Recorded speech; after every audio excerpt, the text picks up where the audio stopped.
Jake Rivera stared at his laptop screen, watching his bank account balance drop to just $47. Another client had canceled their project, and rent was due in 3 days. His tiny apartment felt even smaller as he looked around at the stack of unpaid bills on his desk. At 28, he never imagined his graphic design business would be struggling this much. The phone rang, interrupting his worried thoughts. An unknown number appeared on the screen. "Hello? Is this Jake Rivera?" asked a formal voice. "Yeah, that's me. Who's calling?" "This is Attorney Williams from Peterson, Williams and Associates. I have some important news regarding your late uncle, Dr. Theodore Rivera." Jake frowned. Uncle Theodore? He barely remembered the man. His dad's older brother had always been described as the weird one in the family. Jake had maybe seen him twice at family gatherings when he was a kid, and even then, Uncle Theodore had seemed distant and mysterious.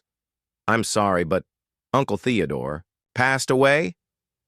"I didn't even know he was sick," Jake said. "Yes, I'm afraid he died last month. However, Mr. Rivera, you are listed as his sole heir. Dr. Rivera has left you his entire estate." Jake nearly dropped the phone. "What? That can't be." "Right, I barely knew him. We haven't talked in years." "I understand this comes as a surprise, but the will is very clear. Your uncle has left you approximately $50 million in assets, including multiple properties and a research facility. Can you come to our office tomorrow to discuss the details?" $50 million? Jake's mind went blank. This had to be some kind of mistake or scam. People didn't just inherit that kind of money from relatives they barely knew. The next morning, Jake found himself sitting in a fancy law office, still not believing what was happening. Attorney Williams, a serious man in his 60s, spread several documents across the polished table. "Your uncle was quite specific about the inheritance terms," Williams explained. "Most of the assets transferred to you immediately, but there's one condition for the final portion." Jake looked up from the papers he'd been staring at without really reading. "What kind of condition?" Williams handed him an old brass key and a sealed envelope. Dr. Rivera owned a private research facility in Nevada.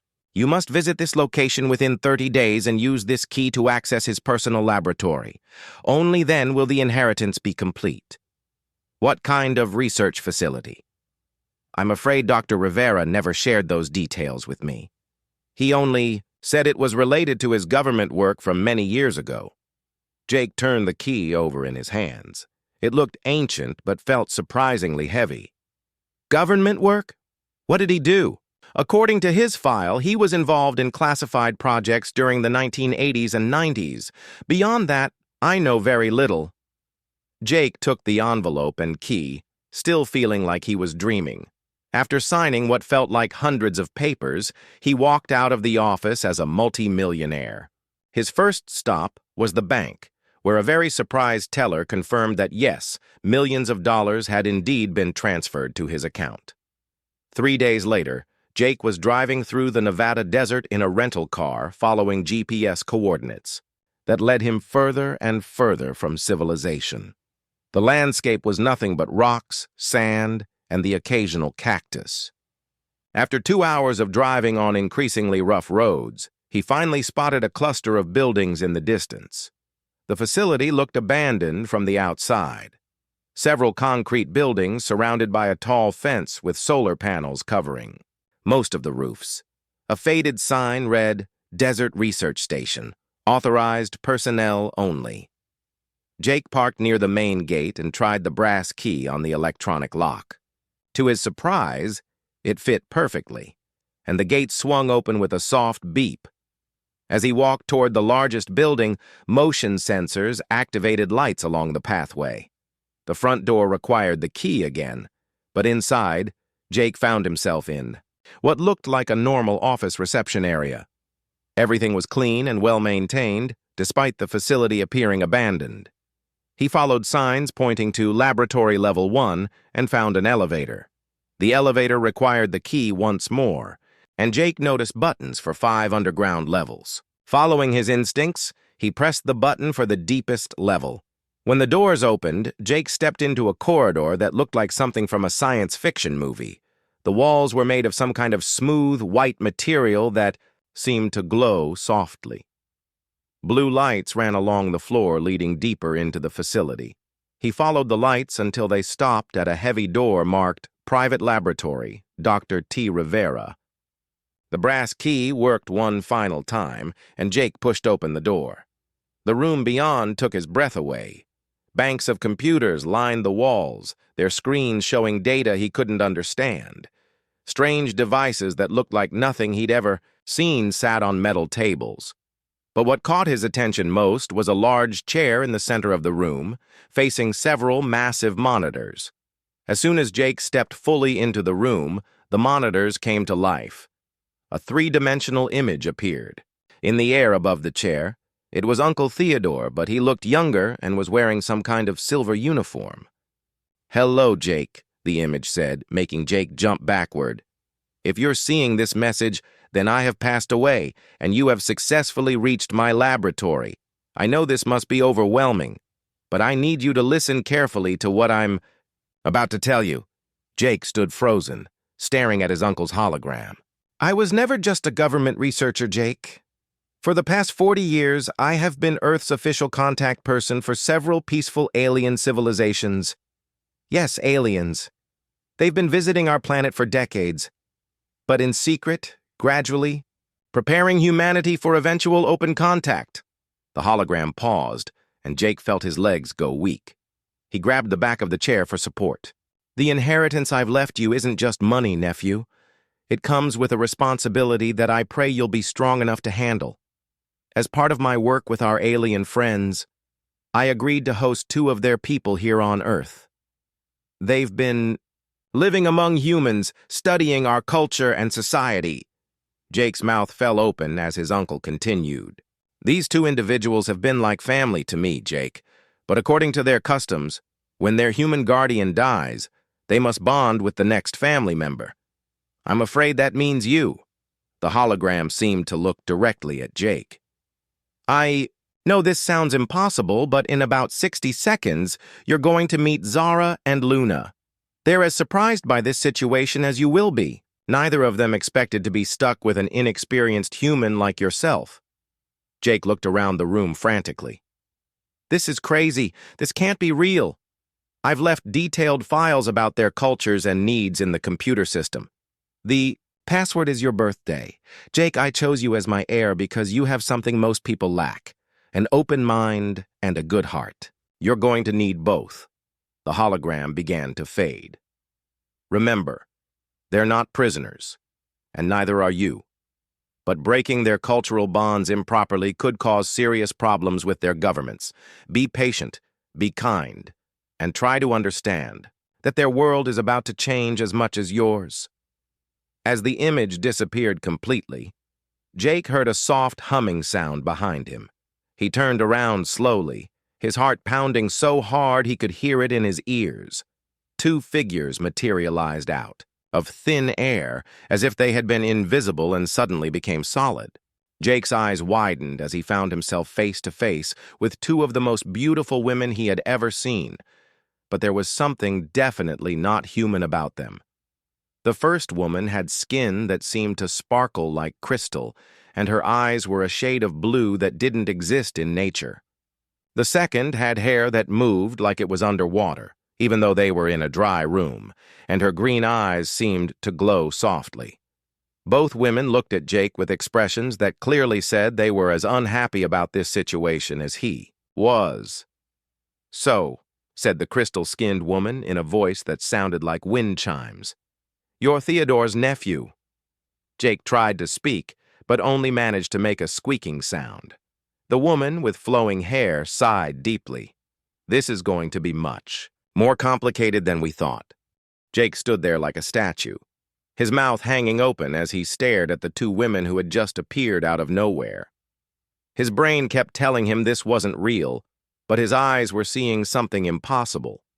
The woman with crystal-like skin stepped forward, and Jake noticed that tiny sparkles seemed to dance across her arms when she moved.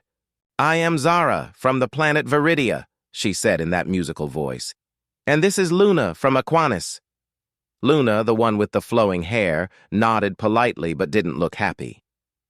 We served as cultural ambassadors under your uncle's protection for the past 15 years. Ambassadors? Jake finally managed to croak out. You mean like actual aliens from space? Yes, from space, Zara replied, sounding slightly annoyed. Though we prefer the term interplanetary citizens. The word alien makes us sound like invaders. Jake rubbed his eyes hard, hoping when he opened them, everything would be back to normal. But nope. Two impossible women were still standing, in his uncle's secret laboratory, looking very real and very unhappy. This has to be some kind of joke, Jake said. Maybe a really elaborate prank show or something. Luna raised her hand, and suddenly the air around Jake felt humid, like he was standing near the ocean. Small droplets of water began forming in the air, floating around the room like tiny bubbles. Does this seem like a joke to you? Jake watched the water droplets dance through the air, his scientific mind trying to find some explanation. Okay, so you're actually from other planets? Viridia is a crystalline world, Zara explained, touching the wall. Where her hand made contact, small crystal formations began growing from the surface. My people evolved from silicon-based life forms. We build our cities from living crystal that responds to our thoughts and emotions. And Aquanis is completely covered in water, Luna added. We don't have land masses like Earth. Our cities float on the ocean currents, and we've learned to work with water in ways your people haven't discovered yet. Jake sank down into his uncle's chair, feeling overwhelmed. Why are you here? I mean, why Earth? Your planet is being considered for membership in the Galactic Alliance, Zara said. But first we needed to understand human culture and behavior. Your uncle volunteered to host us while we conducted our research. Think of it like a student exchange program, Luna explained, except between planets instead of countries. Right, Jake said weakly. Student exchange, between planets. Sure, that makes perfect sense. Zara and Luna exchanged glances, and Jake could tell they were communicating somehow without speaking. Finally, Zara sighed. Jake, we need to explain something important about our situation. In both of our cultures, when we form a protective bond with someone, that bond transfers to their family if something happens to them. What kind of protective bond? Jake asked, though he was pretty sure he didn't want to know the answer. It's called a guardian bond, Luna said. Your uncle agreed to be our protector and guide while we lived on Earth. Now that he's gone, that responsibility falls to you. But I don't know anything about protecting aliens, Jake protested. I can barely protect myself. Yesterday I was worried about paying my rent. We understand this is difficult, Zara said, though her tone suggested she was losing patience. It's not exactly ideal for us either. We expected to return to our homeworlds after Theodore's death. So why can't you just go home? Luna floated, one of her water droplets over to Jake's hand. When it touched his skin, he suddenly felt calm, like he was floating in a peaceful lake. Because breaking a guardian bond improperly would create serious diplomatic problems between Earth and our governments. Your planet isn't ready for that kind of attention yet. Plus, Zara added, we're legally bound to stay here until the bond is properly transferred or dissolved. Earth's government made agreements with ours, and we have to follow the rules. Jake felt a headache coming on. So what does this guardian bond actually mean? What am I supposed to do? You're responsible for our safety and well-being while we complete our mission, Zara explained. And we're responsible for protecting you from any threats that might arise because of our presence here. Threats? What kind of threats? Luna and Zara looked at each other again. There are people in your government who know about us, Luna said carefully. Not everyone agrees that aliens should be living freely on Earth. Some humans think we should be locked up and studied, Zara added bluntly. Others want to use our technology for military purposes. Jake's headache was getting worse. Great. So not only do I have 2 alien roommates, but there might be government agents trying to capture them. We can protect ourselves, Zara said, making more crystals grow from the floor. But our cultures forbid us from seriously harming less advanced species unless we have no other choice. Less advanced? Jake raised an eyebrow. No offense, Luna said quickly, but you still use fossil fuels and fight wars over resources. We've moved beyond those behaviors. Jake stood up and started pacing around the room. This is insane. How am I supposed to handle this? I don't know anything about alien cultures or government conspiracies or whatever this is. Your uncle left detailed files about everything. Zara pointed to one of the computers. He spent years preparing for this possibility. Jake walked over to the computer and tried typing his birthday as the password. The screen came to life, showing folders labeled Zara, Viridian Culture, Luna, Aquinas Society, Earth Government, Contacts, and Emergency Protocols. He really thought of everything, Jake muttered. Theodore was very thorough, Luna said softly. He cared about us like family. When we first arrived, we were scared and confused. He helped us understand human emotions and customs. We're not asking you to replace him, Zara added, her voice gentler now. But we do need someone who can help us complete our mission safely. Jake clicked on one of the files and saw thousands of pages of information about alien cultures, government, contacts, and something called First Contact Protocols. What exactly is your mission? He asked. We're preparing a report on human readiness for open contact with other civilizations, Luna explained. So far, we've learned that humans have great potential but also some concerning behaviors. Like, what? You're incredibly creative and adaptable, Zara said, but you also tend to fear what you don't understand. That fear often leads to violence. Jake nodded slowly. Yeah, that sounds like humans all right. He spent the next hour reading through his uncle's files, learning about the 2 women's cultures and needs. Zara's people valued logic and efficiency, above all else. They made decisions based on careful analysis and rarely acted on emotion. Luna's species was completely different. They shared emotions and thoughts collectively, making individual privacy almost unknown. So you 2 are basically complete opposites, Jake observed. Which is why this assignment has been so challenging, Zara admitted. Luna's emotional nature often conflicts with my logical approach. And Zara's coldness sometimes hurts my feelings, Luna said, though I know she doesn't mean it personally. Jake looked back and forth between them. Despite being from different worlds, they reminded him of roommates who'd been living together too long and were getting on each other's nerves. Well, Jake said finally, I guess we're all stuck together for now. But I have one question. Where exactly are we supposed to live? I have a tiny apartment that barely fits me, let alone 2 alien ambassadors. Zara smiled for the first time since Jake had met her. Did you not read the inheritance papers carefully? Your uncle left you a mansion in California. It's already been prepared for our specific needs. Jake blinked. A mansion? With alien accommodations?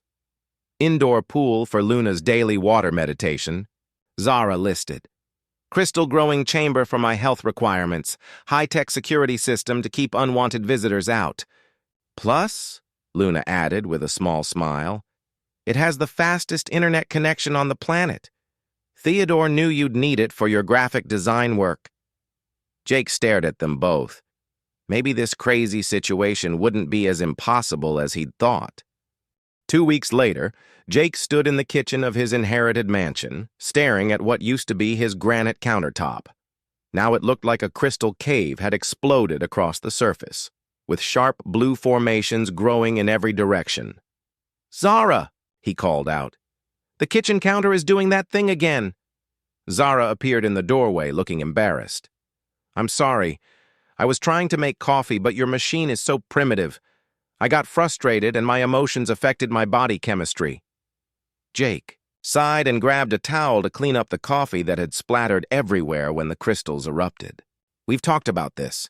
When you feel frustrated, you need to step away from anything breakable. It's not that simple, Zara protested. On Viridia, our tools respond to our thoughts. Your Earth technology requires so many unnecessary steps. From the living room came the sound of thunder, even though it was a sunny day outside. Jake and Zara both looked toward the window as rain began pattering against the glass. And Luna's having another emotional moment, Jake muttered, heading toward the sound. He found Luna sitting on the couch, tears streaming down her face while she watched a nature documentary about whales. The air around her was thick with humidity, and small clouds had actually formed near the ceiling. "Luna, what's wrong now?" Jake asked gently, sitting down beside her. "The whales," she sobbed. "They're so lonely, swimming through the vast oceans, calling for their families. It reminds me of home." Jake patted her shoulder awkwardly. "It's just a documentary. The whales are probably fine." "You don't understand," Luna said, her tears making the indoor rain fall harder. "On Aquinas, we're never alone. We share every emotion, every thought with our pod. Here, I feel so isolated inside my own mind." Zara walked in, carefully stepping around the puddles forming on the floor. "This is exactly what I mean about emotions being inefficient. Luna, your feelings are causing property damage. I can't help it," Luna cried, and a small lightning bolt crackled between her fingers. "You wouldn't understand, Zara. Your people barely feel anything at all." "We feel plenty," Zara replied coldly. "We just don't let our feelings control us like children." Jake stepped between them before the argument could escalate further. Living with two alien women was like being a referee in the world's strangest roommate situation. "Okay, time out," he said. "Luna, can you please stop the indoor weather? The neighbors are going to start asking questions. And Zara, maybe try being a little more understanding." Luna sniffled and concentrated, slowly making the clouds disappear. Zara crossed her arms but didn't say anything else. "Look," Jake continued, "we're all struggling here. This is weird for me, too. A month ago, my biggest problem was paying rent. Now I'm trying to figure out how to live with two people from different planets who have completely opposite personalities." "We're not people," Zara corrected automatically. "You know what I mean," Jake said. "The point is, we need to find a way to make this work. Maybe we should try to understand each other better instead of just getting frustrated." Over the next few days, Jake made an effort to learn more about his unusual housemates. He discovered that Zara wasn't emotionless at all. She just expressed her feelings differently. When she was happy, tiny rainbow patterns appeared in her crystal formations. When she was sad, the crystals turned a deep purple color. "On Viridia, we communicate through crystal harmonics," Zara explained one evening as they sat in her specially built crystal chamber. "Watch this."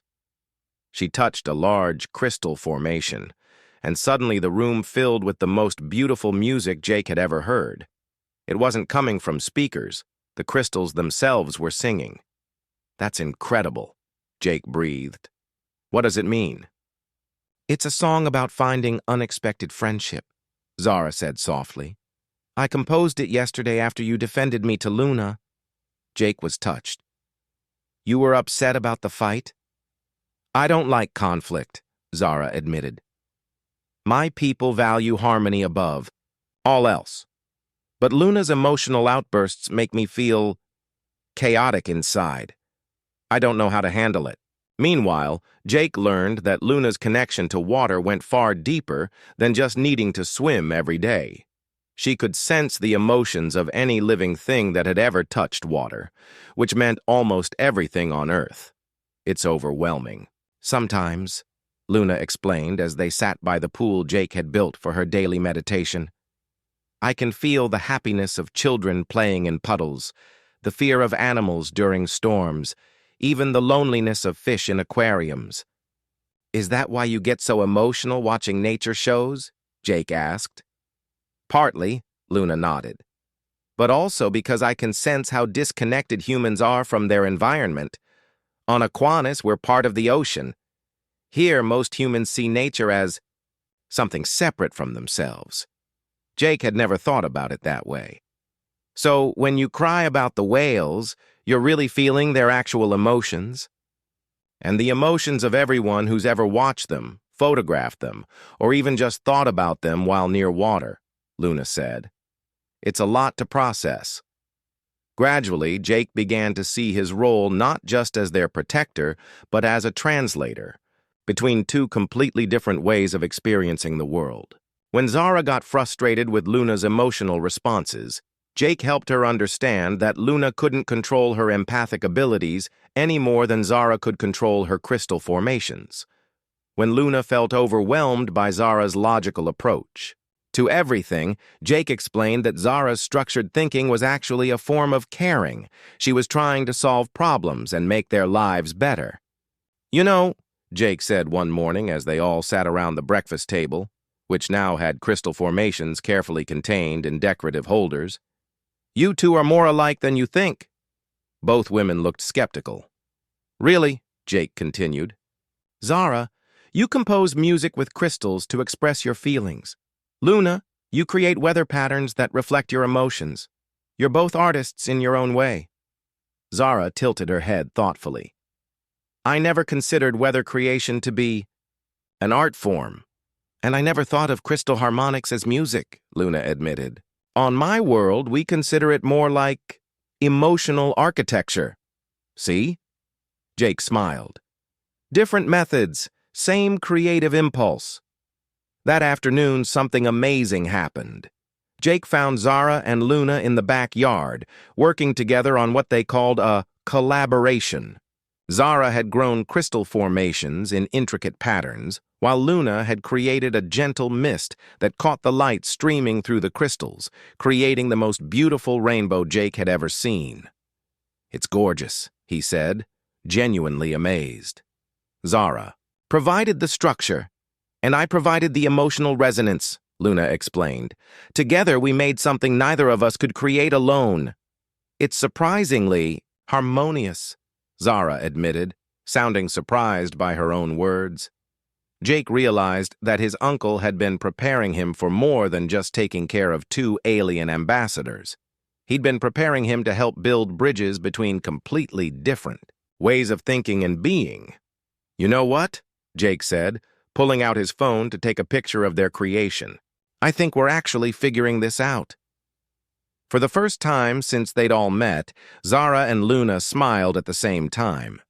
And for just a moment, Jake felt like maybe, just maybe, he was exactly where he was supposed to be. The crystal and water, sculpture sparkled in the afternoon sun, a perfect symbol of what they were all learning, that differences didn't have to divide them. Sometimes they could create something beautiful instead. Jake woke up to the sound of breaking glass downstairs. He grabbed his phone to check the time. 3:47 a.m. His heart started racing as he heard voices he didn't recognize coming from the living room. He crept to the top of the stairs and peeked down. Through the darkness, he could see flashlight beams moving around his house. This wasn't a normal burglary. These people knew exactly what they were looking for. Check the basement, a stern voice commanded.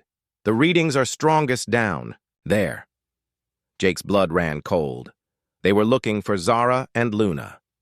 He quietly made his way to Zara's room and gently shook her awake. Zara, he whispered, we have a problem. There are people in the house. Her eyes snapped open, immediately alert. On Viridia, warriors could wake up ready for battle in seconds, and Zara was no exception. How many? She asked, already moving toward her crystal formations. At least 4, maybe more. They have some kind of scanning equipment.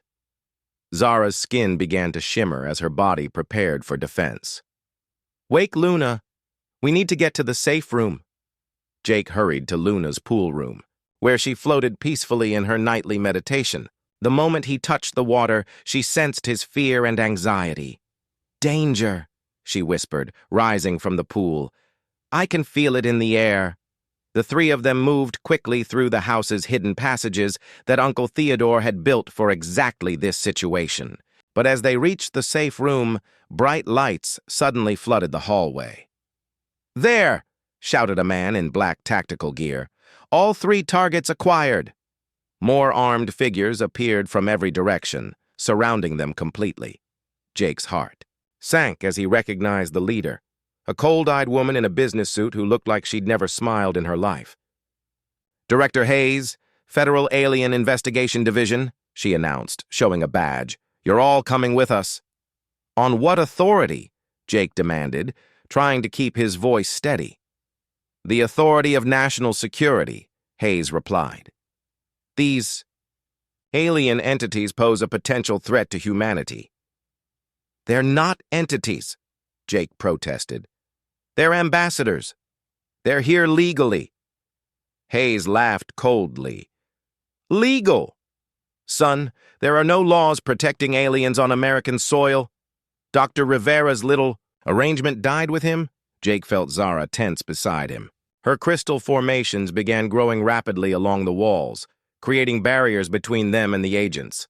"Stand down," Hayes ordered. "We have weapons designed specifically for your kind." "Our kind?" Zara's voice was dangerously calm. "We are not animals to be caged." Luna stepped forward, and Jake noticed the humidity in the air increasing dramatically. "We have done nothing wrong. We've been peaceful observers, nothing more." "Peaceful?" Hayes pulled out a tablet showing surveillance footage. "This shows property damage, weather manipulation, and unauthorized crystal growth. You're clearly unable to control your abilities." Jake watched the footage and realized they'd been under surveillance for weeks. Every small accident, every emotional outburst, every crystal formation had been recorded and documented. "That's just normal living adjustments," Jake said.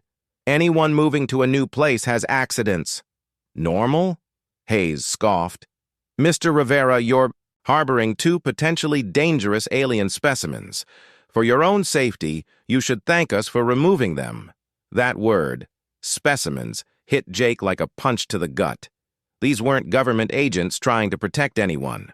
They were collectors who saw Zara and Luna as things to be studied. "No," Jake said firmly. "I won't let you take them."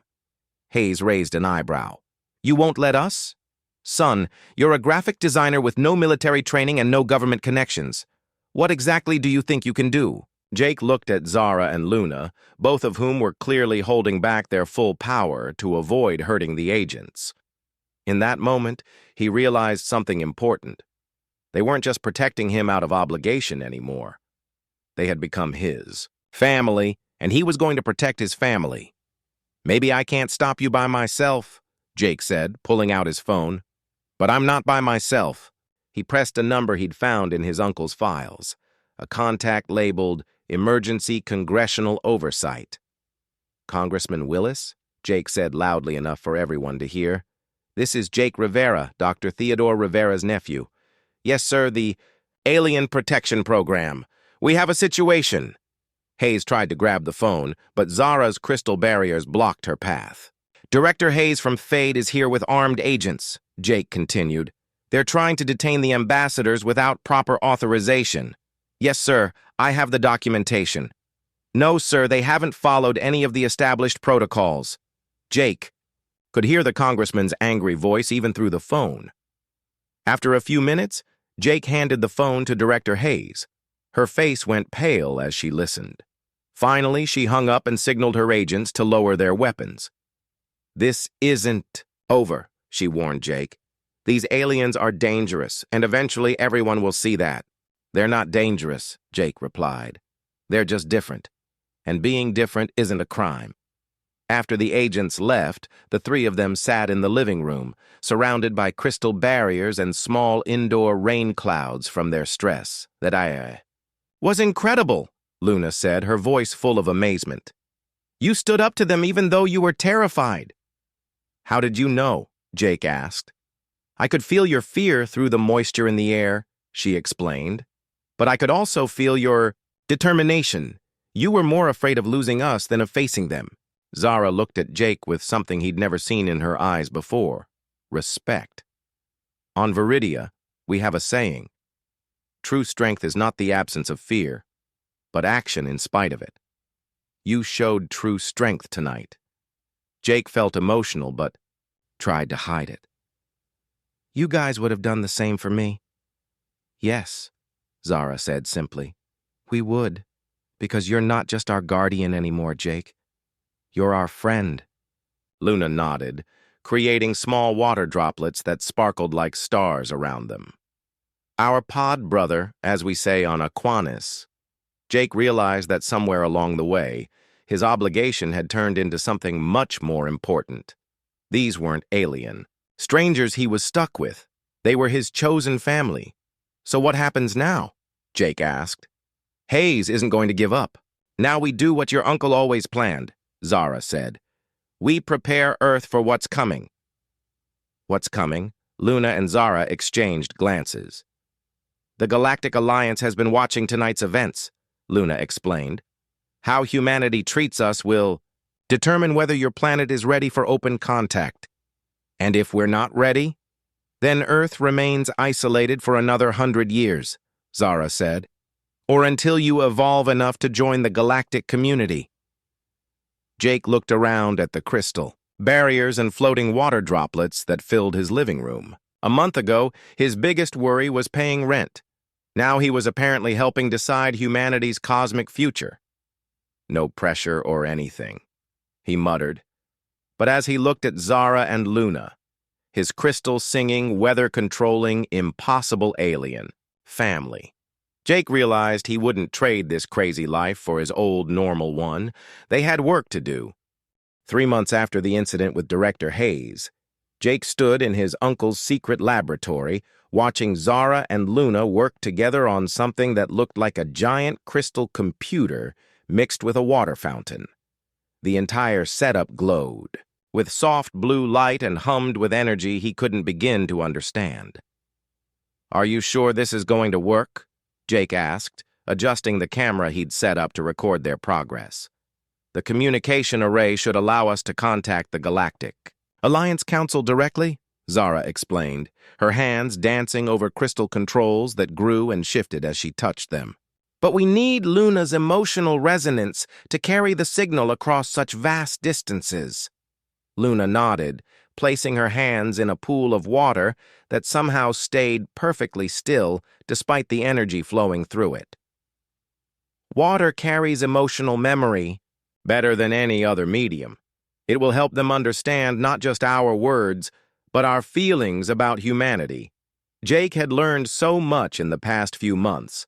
After the government incident, he'd thrown himself into understanding his uncle's real work.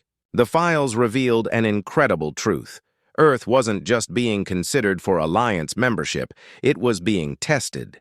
The test wasn't about technology or military power, it was about something much more important: the ability to accept others, who were different, to choose cooperation over fear, and to grow beyond the need to control or destroy what they didn't understand. Every civilization faces this choice, Zara had explained when Jake first learned about the test. Do they reach out to the stars with open hands, or do they remain trapped by their own fears? Jake's role in protecting Zara and Luna wasn't just about keeping them safe. It was about proving that humans could evolve beyond their basic instincts of fear and aggression. The signal is connecting, Luna announced, her voice taking on a musical quality as the water around her hands began to glow. I can feel their presence across the void. Suddenly, the laboratory filled with a warm golden light. 3 figures appeared as holograms, beings that looked nothing like humans, but somehow felt familiar and welcoming. Greetings, Earth delegation, spoke the center figure, whose form seemed to shift like liquid starlight. We are the Alliance Council. We have been monitoring your progress with great interest. Jake felt his knees go weak.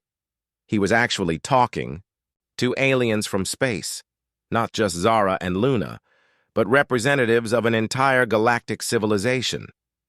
Honored Council, Zara said formally, we present our final report on humanity's readiness for contact. The species shows great promise, Luna added, but also concerning tendencies toward fear-based responses. Jake stepped forward, his heart pounding. If I may speak for humanity, he began, then stopped and laughed nervously. Though I guess I never expected to be in this position. The council members' expression seemed to smile, though it was hard to tell with their shifting features. Continue, young guardian. Humans are scared, Jake said honestly. We're scared of what we don't understand, scared of being hurt, scared of losing control. But we're also curious, creative, and capable of incredible kindness when we choose to be. He gestured to Zara and Luna. 3 months ago, I thought these two were the strangest thing I'd ever encounter. Now I can't imagine my life without them. They've taught me that being different doesn't mean being dangerous. And what has he taught you? The council asked Zara and Luna. That logic without emotion is incomplete, Zara replied. Jake showed me that efficiency isn't always the highest goal. Sometimes the messy, complicated human way of doing things creates beauty that pure logic never could. Luna's water formations began creating intricate patterns in the air.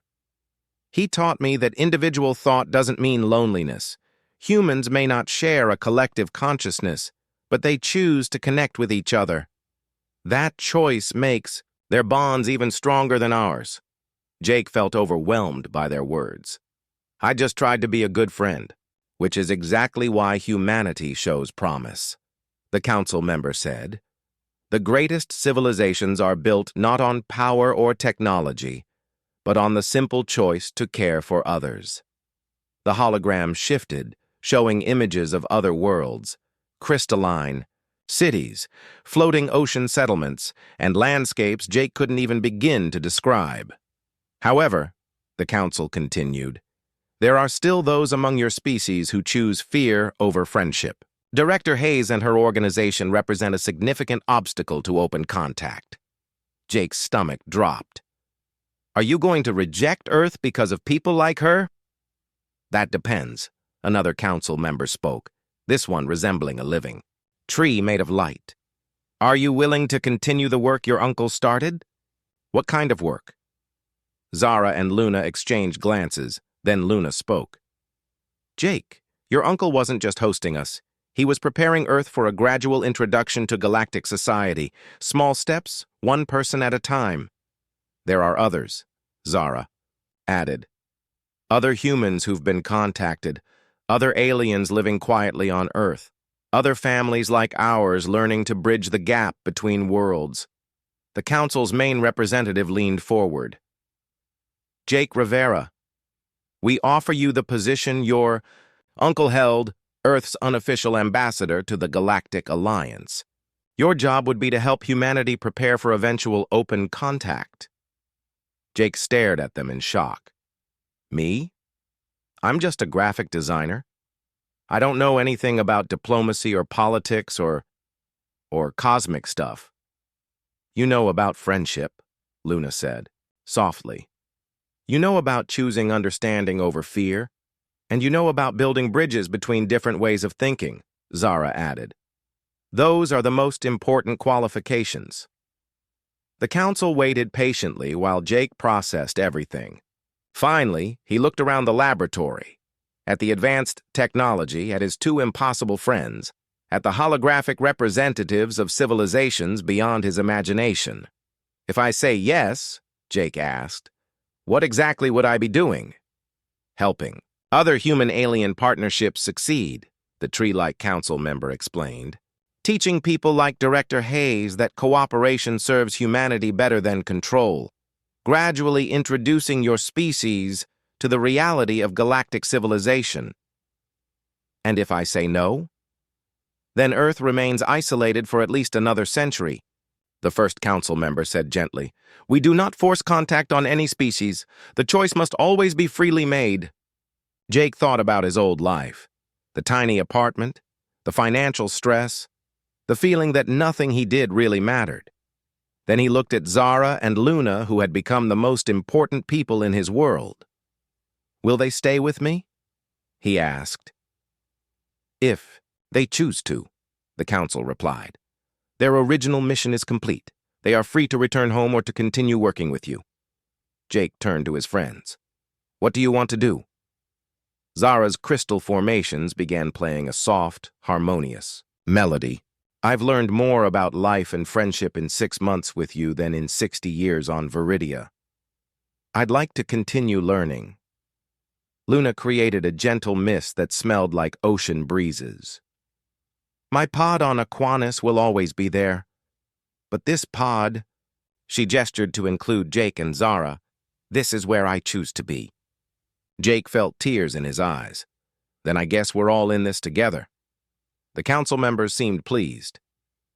"Then welcome to the Galactic Alliance, Ambassador Rivera. Your work begins now." Over the following weeks, Jake learned about the network his uncle had helped build. There were families in 12 countries quietly hosting alien visitors. There were scientists working with advanced technology to solve Earth's environmental problems. There were artists collaborating across species to create beauty that no single world could achieve alone. Jake's mansion became a secret embassy, a place where humans and aliens could meet safely and learn from each other. He used his graphic design skills to create educational materials that gradually introduced people to the idea that we weren't alone in the universe. Most importantly, he continued to learn from Zara and Luna. Zara taught him that different didn't mean wrong. It just meant there were more possibilities than he'd ever imagined. Luna showed him that emotions weren't weaknesses to be controlled, but strengths to be shared. One evening, as the three of them sat on the porch watching the sunset, Jake reflected on how much his life had changed.